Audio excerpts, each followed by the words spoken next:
But think about it. We read the Bible and we think, ooh, Yaakov ran away from Esau and was frightened from Esau.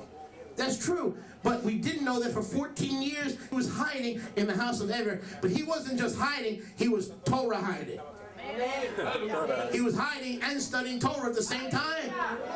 Now, just in case you think I'm out of my mind, in the Hebrew, the word is Torot, T-O-R-O-T, meaning laws, not one law, like circumcision, or not one law like Shabbos, keeping Shabbos. Laws. They had a whole bunch of Yahweh's laws. This idea that Israel got the Torah for the first time is church theology. Please don't bring it in to the truth. That's wrong. That's dispensationalism. Now, if you can't say more people, the most people ever in one day were introduced to the Torah on Mount Sinai, now you'd be correct. Now you'd be correct. That one day, the most people ever in one single day received and heard the Torah. Because they didn't have to go to Shem's house, they went to the foot of Sinai. Now you'd have a point. But to say that Moses was the first one to receive the Torah is absurd. Let's continue. So Yaakov hid in Everett's house for 14 years. Let's go to Joseph. What's his message? The continuity of our people. Were we a continuous people? Yes. Were all our ancestors connected with each other? Yes. Amen. Big time. They were all connected with each other. I don't know about you, brothers and sisters, but for me, it's a completely different paradigm than I had ever envisioned before. The last thing in my head was Jacob learning from Shem, who was Melech Tzaddik. I thought one died, the other came up. Then he died, and Yahweh would have like this Hebraic papal succession. That's the way I thought. That's wrong. They learned, they were disciples. This is intense discipleship. Intense. This is more than twice a week, Shabbat and Wednesday. This is 14 years, 39 years, 32 years. We're only getting started here. You've only been here 2-3 years. We're only getting started. Come on. Baruch Hashem Yahweh. Baruch Hashem Yahweh. We're only getting started. Okay. In Sefer Yahshar, chapter 50, verse 15. Joseph. Ready? Joseph's wife, Asnat, the daughter of Potiphar, the priest, bore him, you Ephraimites are going to like this, bore him 2 sons, Menashe and Ephraim. Joseph was 34 years old when he begat them. And the lads, Ephraim and Menashe, grew up, and they went in his, Yahweh's, halachot, and his Torah. They did not deviate from the halacha which their Abba taught them, either to the right or the left. You missed that.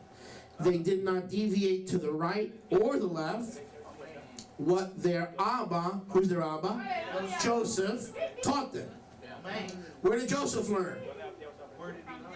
From Yaakov. That's right. He didn't have a chance. So Yaakov taught Yosef, and Yosef taught the Torah to Ephraim. So through Yeshua, Ephraim really returns to Torah. Because the original Menashe and Ephraim were weaned on Torah in Mitzrayim by Yosef, their father, who learned it from Yaakov, who learned it from Shem, who taught it to Yitzchak and Abraham, and Noah taught the whole bunch of them through Shem, his son. This is racism, big time. This is clan, tribal theology. You got to join their tribe to be righteous. That's why it is Sefer Yahshar. Sefer Yahshar, the book and the annals of the upright and the righteous. What did Yosef do? He taught Torah to Ephraim and Menashe. Here it is. Here it is.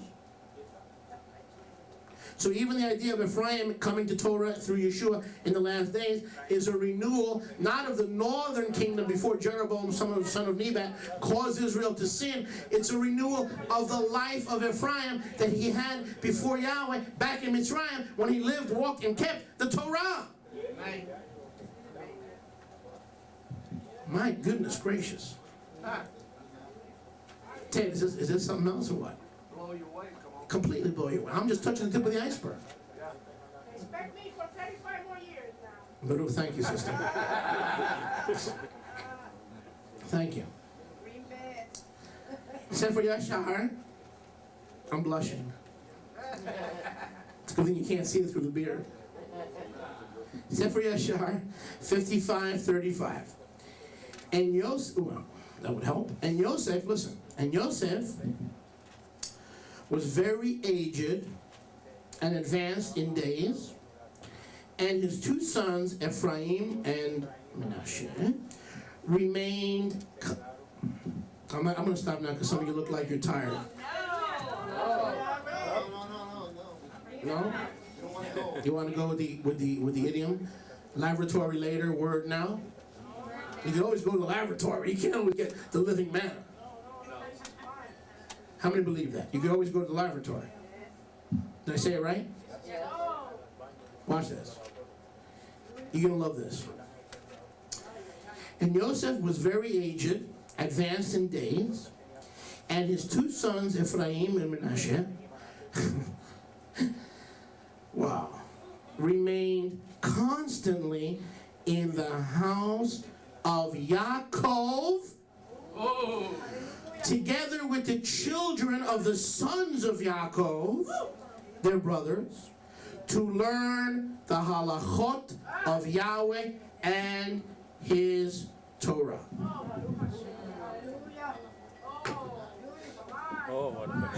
Yahweh's a racist. And you better understand he's the kind of pure racism that brings sinners in and cleans them up and produces Israelites. Now I want you to, because some of you missed that. Now listen. In Egypt, what part of Egypt? The land of Goshen. Ephraim and Manasseh not only learned Torah from Yosef, when Yaakov's sons came, they ran to grandpa's house, and Yaakov taught the Torah not only to his 12 boys, including reconciled and restored Yosef, even to his two grandchildren, Ephraim and Manasseh. Here, smoke that. Now where did Yaakov get the concept to invite grandchildren to a home fellowship? This is a home fellowship. Those guys think they invented everything, don't they? This is Israel. It's cell groups, home fellowship. This is all Israel.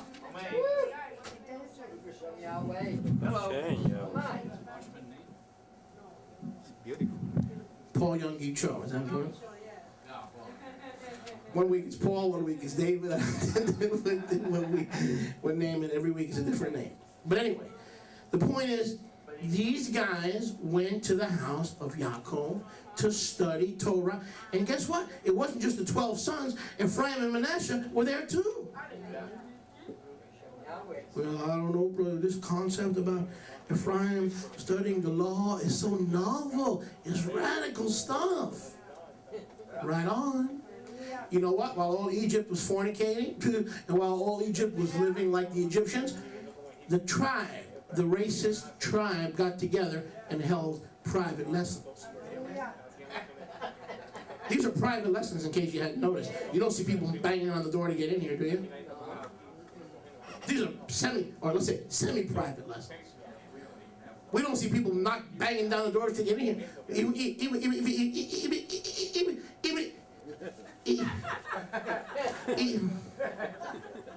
if we give away Dunkin' Donuts, we couldn't get people. If we gave away donuts, we couldn't get people. Because this is a racist meeting. But the kind of racism, not the perverted human soul has twisted and segregating humankind by races, the kind of racism that separates the sons of Yahshar of all colors from the sons of Ra'ah. Now watch this. Verse 36. Sefer Yahshar 55:36. And Yaakov and his sons dwelt in the land of Mitzrayim, in the land of Goshen. They took possession in it, they were fruitful, and they multiplied. Let's continue. Baruch Hashem Yahweh. Hashem, Yahweh. Now this is going to blow your mind. Stefani's going to like this one. This is going to blow your mind. This is going to completely blow your mind. Okay, I mean, you think this is heavy, then just wait this thing. Okay, you ready? Now, let's do it. Now, so we know that Ephraim and Manasseh were getting Torah lessons in the house of Yaakov because Yaakov was following the pattern of home discipleship. This intense one-on-one discipleship.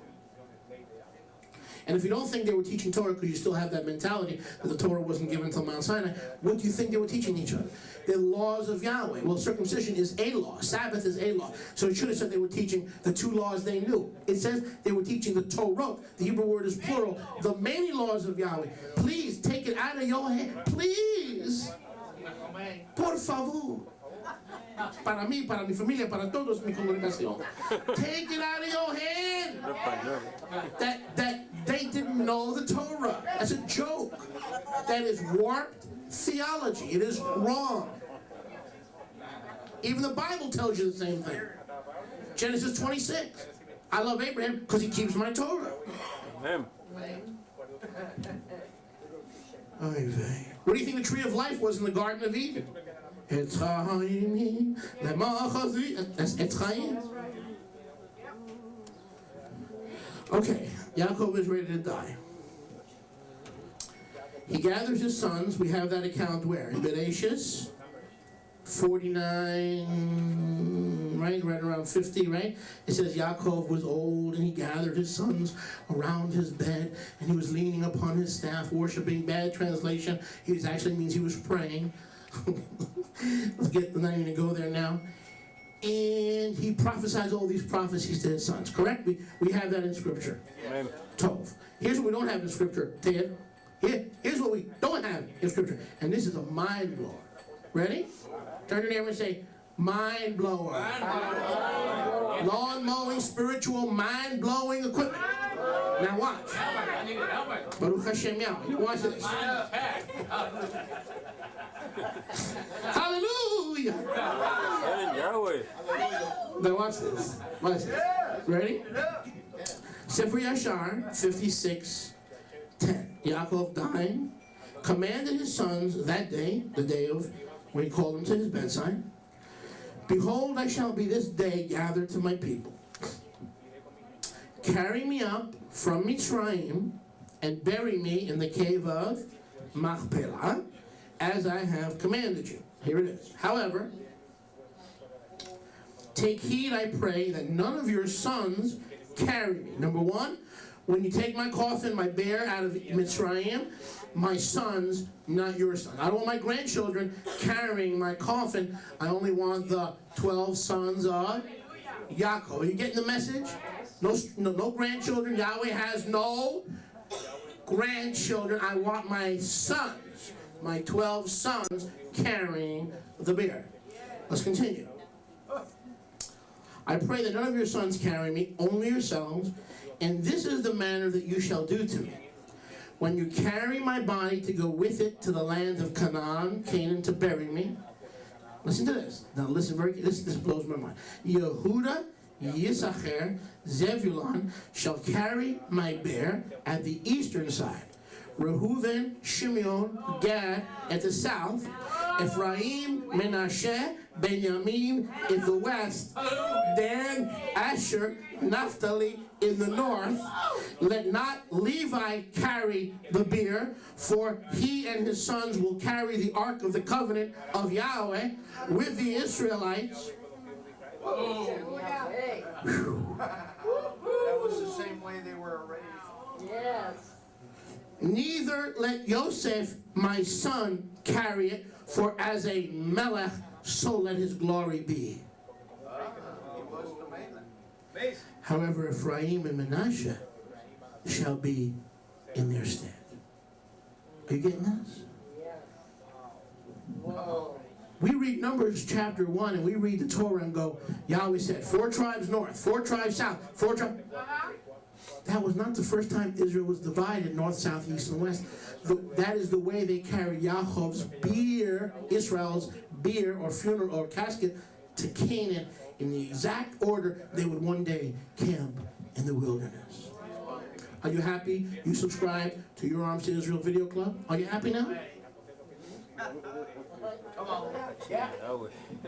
Now you think about this. This is either so wild, this has got to be the greatest fabrication of all time, or it is so right on, and it makes perfect sense, because Yahweh, what? There was how much new under the sun? Doesn't it make sense that if they camped in the wilderness before, they were following the pattern? Yahweh spoke to Moshe and he said, when you make the Ohel Moed in the wilderness, the tabernacle, when you make the Ohel Moed, follow the pattern that I showed you on the mount. So if the activity of the tabernacle was according to the pattern, the heavenly pattern Yahweh showed Moshe Rabbeinu on the mount, why not the encampment of the people of Israel in the wilderness also was a pattern, and that pattern was not revealed to Moshe first, but it was revealed to Yaakov, Israel, for after all, he is Israel, the patriarch of Moshe. Hallelujah. 400 years earlier. My mind is hurting, it's blown away.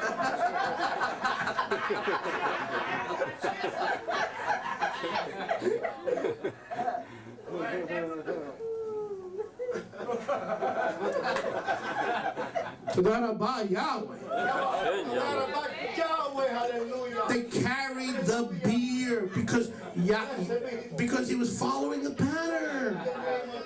Where did Moshe get this idea to build the tabernacle? He followed the pattern. Where did he get the idea to set them in camp? He followed the pattern. What pattern? The pattern from Yahweh to Yaakov to Moshe. I got a sneaky suspicion that Moshe may have had a part in writing Sefer Yahshar also. It could have been Joshua or Moshe, process of elimination. This book existed in the time of Joshua. Those of you who weren't here last week, I have Rachmanis on you. Turn to Joshua 10:13 so I can prove it to you. Go to Joshua, and then we can move forward. We got a lot more to cover. Joshua 10:13. Joshua 10:13. Yehoshua 10:13. Baruch Hashem Yahweh. So the sun stood still, and the moon stopped, till the nation avenged itself upon their enemies. Is this not written in the book of Yahshar? Hello? There it is. It isn't the account of Israel avenging their enemies and the sun and the moon not setting for a full day. Isn't that written in the book of Yahshar? Okay. It is written in the book of Yahshar. Baruch Hashem Yahweh. It is written in the book of Yahshar. But notice Yahweh said, don't let Levi carry it, because he will carry something greater, or the what? Ark of the covenant. Don't let Yosef carry it, because honor him as a melech. It shouldn't become a melech to carry his father's coffin. Notice this. It's beautiful. Baruch Hashem Yahweh. It is amazing. It is. Tremendously amazing. This shall you do when you carry me away. Do not neglect anything of all that I command you. It shall come to pass when you do this for me. Yahweh will remember you favorably and your children. Leolam voed.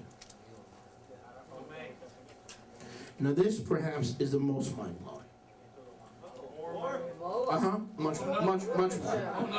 You got that helmet on, Savannah? I think your helmet's got a crack. You need something armor-plated helmet. I need one. Baruch Hashem Yahweh. Hashem Yahweh. You need a new mail, if you know what I'm saying. I found out this week a new word, mail. M-A-I-L is armor. M-A-I-L is armor. Woven metal. Correct. Mm. Man, I mean,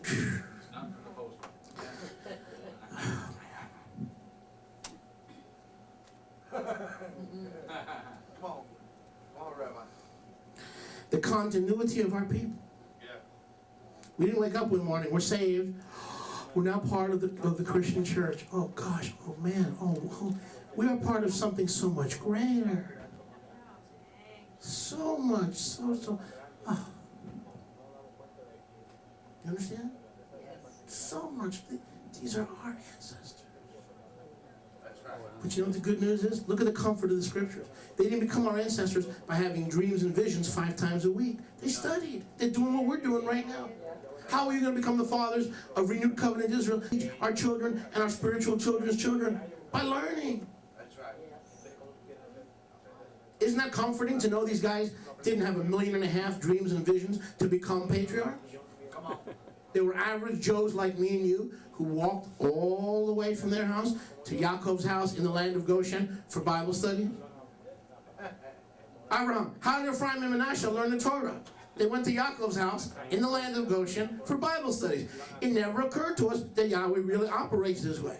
We thought these people are super duper hypercalifragilistic expialidocious saints. We need little Rabbi Moshe and Sister Tehillah and Brother Tay. We just need all them flesh and blood to teach us because we just don't have it like these folks had it. Sorry, they are us. That's right. They learn from each other. They're our fathers.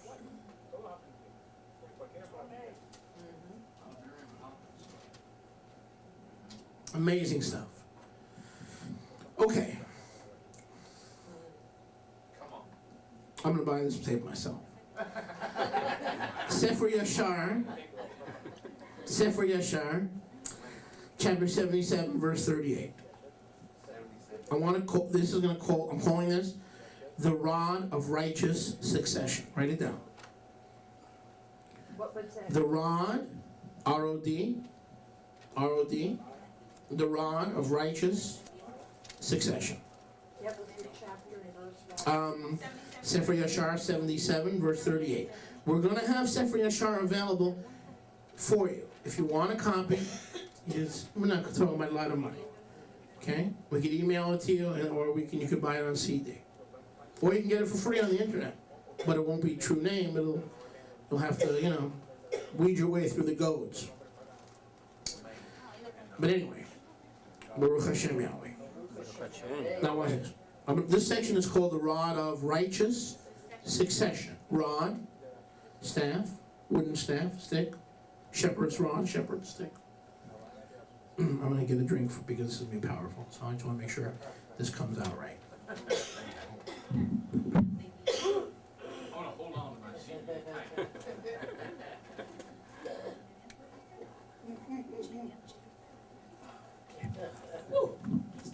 Now it's going to come out right. Okay. Afterward, Moshe went into the garden of Reuel. Who is Reuel? Not Reuel, Reuel. Yitro, Jethro. What was Jethro's name? Reuel, right? Reuel. That was behind his house, and there Moshe prayed to Yahweh, his Elohim. This is already when he had fled Mitzrayim and come to the land of Midian, Tov, and there he prayed to Yahweh, his Elohim, who had done mighty wonders for him. It was while Moshe prayed, he looked opposite him, and behold, a sapphire rod. You ever hear of Moshe's rod, Moshe's staff? You ever hear of the staff of Moshe? The sapphire rod or stick that was placed in the ground, which was planted in the midst of the garden. Whose garden? Whose house? The house of Jethro, Yitro. Moshe's father-in-law. Moshe married Yitro or Reuel's daughter, Zipporah. So he flees Mitzrayim, goes to Midian for how many years? 40 years. We'll talk about that another time. Sees this rod, this staff, sees this stick in the garden. What garden? In Yitro's garden. And it was a sapphire rod, sapphire stick. He approached the stick. Can we all agree Moshe had a rod? Yes. Can we all agree he threw it down before Pharaoh and it turned into a serpent? Yes. Can we all agree that he used the rod to divide Yam Suf? Yes. The Red Sea, Yam Suf? This is obvious stuff. This is not a contradiction to the Bible. He had to get that somewhere. How many would agree he didn't buy it at Kmart? In the automotive department. He had to get it somewhere. Would we agree on that?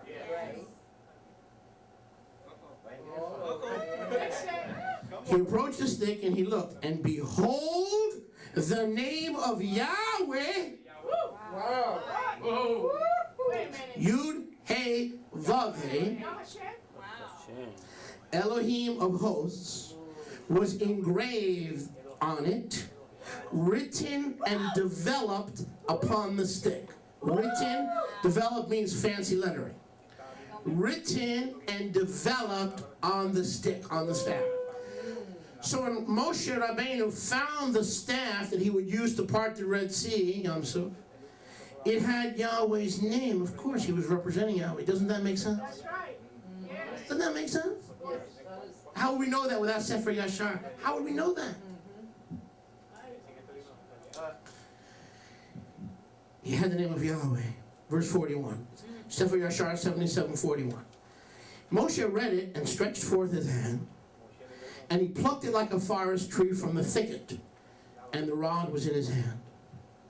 And this is the rod with which all the works of our Elohim were performed. Notice our, could be Joshua or Moses, someone that was right there, that our Elohim were performed. After he had created the Shemayim, the earth, the host of them, the seas, the rivers, and their fishes. Now here's the unbelievable part. That's believable. We all believe he got the rod somewhere, right? Yeah. That's believable. Here's the unbelievable. And it all makes sense that it had the name of Yahweh, because after all, Yahweh would put his name on his people. He's going to put his name on his instruments and on his vessels. Come on. What did the high priest carry on his head in the Ohel Moed and later in the tabernacle in the Beit Hamikdash? Kadosh LeYahweh.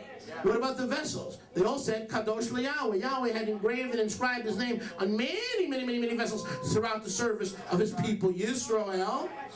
So the stick had Yahweh's name. Now watch this. Hold on tight. Watch this now. Hold on really tight. Here's the stuff that you really need faith. You really need faith to believe. Now watch. And when Elohim had driven Adam, meaning Adam, from Gan Eden, the garden, Adam took the rod in his hand and went to till the ground from which he was taken.